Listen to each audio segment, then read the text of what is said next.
Margaret Mukasana Lubega mutuuze w'ekazo mu munisipaali y'e Nansana mu disitulikiti wa Kiso yazaalibwa mu 1998 Mitalamaliya Lubugu mu Mawokota mu disitulikiti y'Empigi ng'okusoma kwe yakutandikira mu Mitalamaliya Primary School gye yava n'agenda mu Gombe Senior Secondary School ne Lady Irene College gye yakuukukira mu kusomesa. Bwe twakuliramu byatugiriza okukola waffe bwe twavanga mu ssomero ebyo gye twasomera mu Mitalamaliya otuuka awaka yadde okooyo olugendo lwali luwanvu nnyo osooka kukima amazzi netukima amazzi n'ofumba emmere ey'ekyeggulo maama teyafumbanga nemukola ki ate nga waliwo okwanula emmwanyi. Ng'amaliriza emisomo gye omu ku baganda be yali akola mu Uganda Commercial Bank mu bufunze UCB n'amufunira omulimu mu banka eyo. Nasookera mu UCB kati after ningamba no back to profession.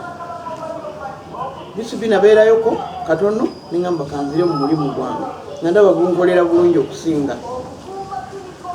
Nabeerayo emyaka ng'ena nenvaayo ng'abaaba nze njagala busomesa wange. Mu kiseera kino alina amaka k'okomya amaaso amasomero e Kaleerwe ne Kazo mu Kampala so nga mulimi era mulunzi. Nina farm ekigoogwa,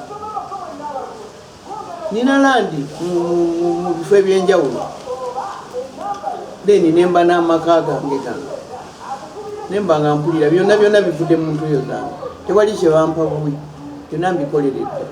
Awo amagezi bannayuganda naddala abavubuka beeteekera ebiseera byabwe eby'omu maaso nga ssente zibafuna baziteeka mu bintu ebikalu ng'ettaka ebizimbe n'ebirala ebyongera ku nnyingiza yaabwe. Ssente olina okulaba nga olina ky'ozizaamu ekinaazaala zizaale zimultiplyinge zisobole okuba ennyingi. Agamba nti obwesigwa okukola ennyo n'okwekwasa Katonda by'emu ku ebyo ebimuyambye okubaako w'atuuse nga mu kaseera kano obulamu bwali mu bweyagaza. Nze buli omu muwa amagezi ng'oyagala okukola kola n'amaanyi ssente ozikozese n'amagezi tokozesa ssente n'ozeemalako zonna nti ate mpeddemu. Kola olekewo osevinge olabe nti obeera bulungi. Kati nze obukadde bwange ndi very happy kubanga sina kyenjula. Agambye nti obukadde obuteekere bunyuma nnyo nga buli omu abeera mukwano gwo so nga n'okuwangaala owangaala. Abavubuka mwenna gye muli abalenzi n'abawala mukole ssente temwejalabya.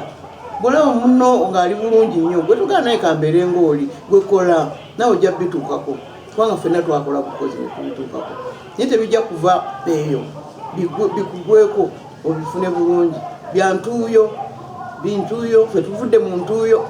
Kibuuka Lumo yakusakidde gwe ku lwa Bukedde TV.